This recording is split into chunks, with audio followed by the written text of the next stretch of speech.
Fire Emblem is a series I care deeply about, as you can probably tell by the fact that I run a Fire Emblem YouTube channel.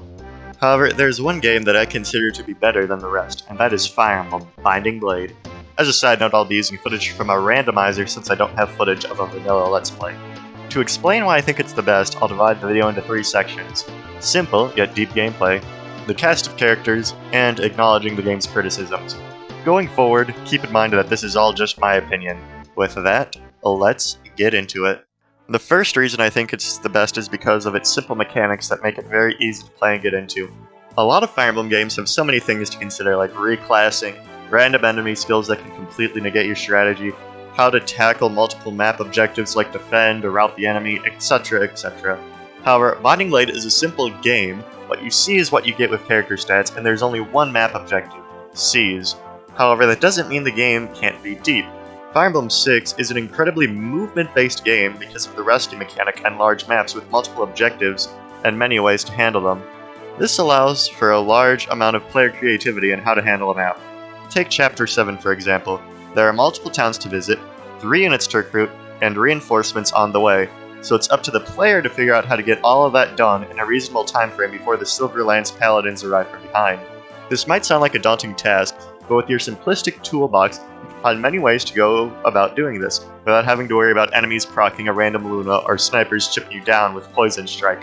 With basic enemies like these, any strategy you come up with is bound to be consistent with minor variations depending on misses.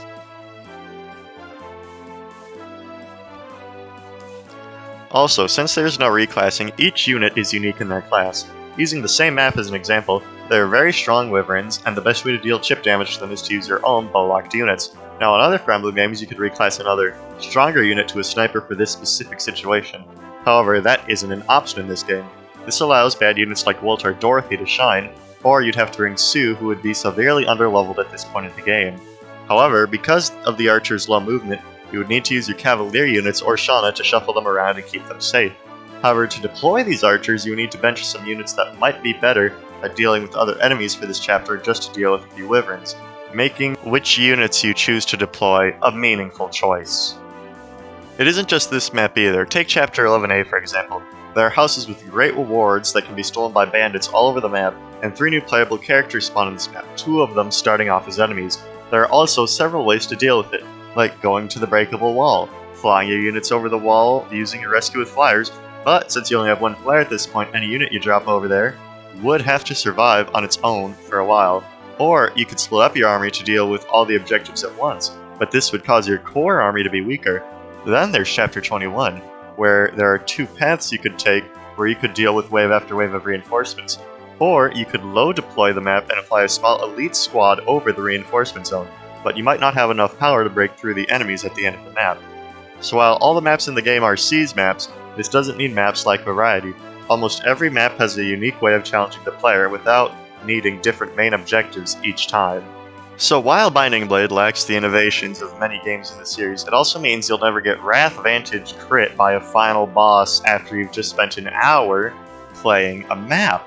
Its simple mechanics offer a surprising amount of depth for players to master, and the basic class system active skills and fantastic map design, despite each map having the same end goal, creates an immensely satisfying challenge for the player to overcome. However, none of this would be possible without the cast of characters you use to play the game. Every game needs a fun cast of characters, and I believe Binding Blade has one of the best casts in Fire Emblem. Most Fire Emblem games have characters from many different countries, however they all usually dress the same in their knight armor, or in the case of 3 houses, student uniforms. However, in Binding Blade you can recruit a character from a certain country, and you can usually tell where they're from.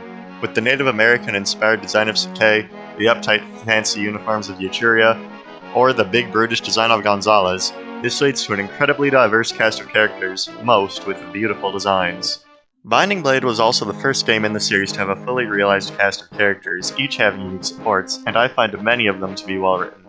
I find that the game strikes a nice balance between serious and comedic relief.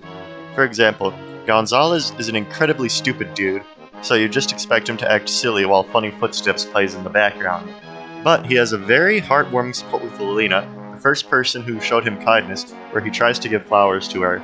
Even characters that can be considered total jokes like Trek can provide an interesting point on how his carefree nature leads to a peaceful life. Even the funnier support chains, like the one where Naim rags on her grandson for his idiotic behavior, can have a pretty somber ending where she reflects on how she raised him. So for the first entry in the series to have a fully fleshed out support system, Binding Blade somehow managed to find the perfect balance. To finish off the character segment, there's roster size and balance. Binding Blade has a huge cast, with many characters being considered terrible gameplay-wise. However, even the terrible characters have something to provide. The terrible Armor Knight's Wendy Barth can get a guaranteed hit and crit by using the triangle attack with the Boars. Juno, the late-game Pegasus Knight with bad stats, can be used in 21 and 21X to rescue Skip the maps since she's a flyer. Sophia has terrible bases, but you get a guiding ring if you get her to the end of her map, etc. Also, terrible units in Binding Blade aren't as bad as terrible units in other entries like Three Houses Manning Mode, or Shadow Dragon Part 5, where any unit that joins after Chapter 3 will just get doubled and die instantly unless you take extreme measures to baby them. However, most units in Binding Blade can hold their own until you get them up to snuff, unless they're units with intentionally bad bases that have above average growths like Wendy or Sophia. This large cast of characters makes the game extremely replayable, allowing players to adjust their difficulty as they see fit, and are generally free to assemble a party of whoever they want, making it one of the most fun games to replay in the series. Now onto the game's faults, and why they aren't that big of a deal to me personally. The first one is, the accuracy is too low. Binding Blade generally has lower weapon accuracy than other entries in the series, and can be the cause of strategic inconsistencies. However, if you miss, you can simply rescue a unit out of the way and maybe play defensive for the rest of that turn, meaning a miss isn't the end of the world in most cases. Also, the enemies also suffer from low hit, making fun strategies like Evo Tank Director possible, and I wouldn't want them to change this in a remake. Number 2. Unlocking supports is too slow. While yes, it does take an extremely large amount of turns to unlock supports, they provide extremely broken bonuses like Extra Void in a game where accuracy is already low. Unlocking them in the early game would be kinda ridiculous. However, this does lock more story-focused players out of seeing character growth, so I wouldn't mind seeing the speed you unlock them changed in the remakes, but the effects would have to be nerfed greatly. Number 3. The guidance chapters are gimmicky and annoying. I actually agree with this point, and I find most of the guidance chapters a chore to play through. However, each Fire Emblem game has its fair share of maps that make you want to question your life choices up to that point, and unlike other games, these chapters are technically optional. You would be locked out of the true ending if you skip them, however, which is a pretty big downside. Luckily, the most annoying ones come right after you get the Warp Staff, so you can probably see where I'm going with this. Number 4. Ambush spawns are unfair. I actually find the ambush spawns in Fire Emblem 6 to be the most balanced ambush spawns in the series. They'll never come up from right behind you like they would in most entries, and their locations are obviously marked or telegraphed most of the time.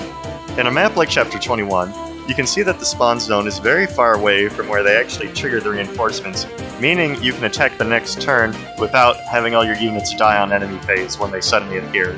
I feel like Binding Blade is one of the rare cases where if you actually die to an ambush spawn, it's your own fault. Number 5. The story isn't as good as the other games. Another point I agree with. Compared to the complex nature of the Tellius saga, the grand politics of the Judgerall saga, and the morally great nature of Three Houses, Binding Blade's fairly standard story about collecting objects is pretty basic. However, once I play a Fire Emblem game once, after that I just tend to skip the cutscenes anyway and just focus on the game. So while players who care about story and lore may be a bit disappointed, it doesn't stop me from enjoying what Binding Blade is, a game. So, in conclusion, Binding Blade has some of the best gameplay in the series, the best roster in the series, and a game I will probably replay time and time again until the end of time. If you haven't played Binding Blade, I seriously suggest you check it out, and if you have played it and didn't like it, maybe play it with a fresh perspective and look for the positive aspects. With that, I will see you next time, ladies and gentlemen. Remember to subscribe if you like what you see, and bye-bye.